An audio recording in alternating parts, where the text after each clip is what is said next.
Assalamu alaikum bandiraɓe julɓe tedduɓe heeɗiɓe caggal yettude Allah e julde e nulaɗo mum Muhammadu mo jaam e kisal goni e mum on ceerno Mouhamadou Abou Sy to Fummi Haare Joɓɓe omo siftina kala biyowo ashhadu an la ilaha illallah wahdahu la sharika lahu ashhadu anna muhammadan abduhu wa rasuluhu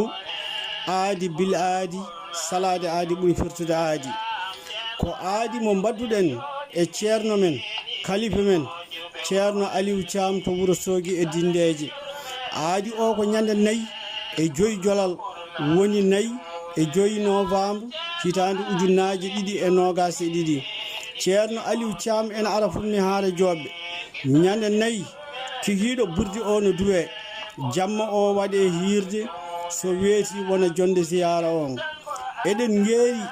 dendagal hoddiɓe men foof e kuuɓal Madina Toroɓe Seeno Palel Soringo Halpular Soringo Sebbe Wuro Sidi Fummi Haare Demboul Fummi Haare Jamweli kowoni ko Jamweli Kanel Sinthiane Sindiou Garba Lewe Damga Lewe Ngenar Ganna Balol Faboli ha yo Faabu Allah are meɗen bisimilla moon to Fummi Haare Joɓɓe ñande 4 e 5 novembre hitande 2022 eɗen jaɓɓo ceerno men kalifa men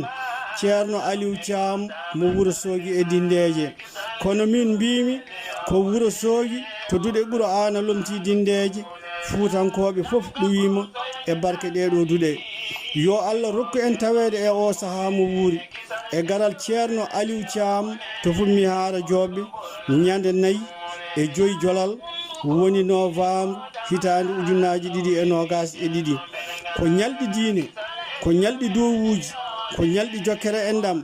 ko ñalɗi gandodiral ko ñalɗi kumtal haajuji kala jaɓɓuɗo toon goɗɗo yo wimo yo tinno yo yarlo o yaafo yo Allah hokku en tawede o saaha mo wuuri o waɗana en annode timmode yo Allah rokku en hokku en kadi tawede ɗiɗo ñalɗi garoji e hitande fande o waɗana en timmode moƴƴere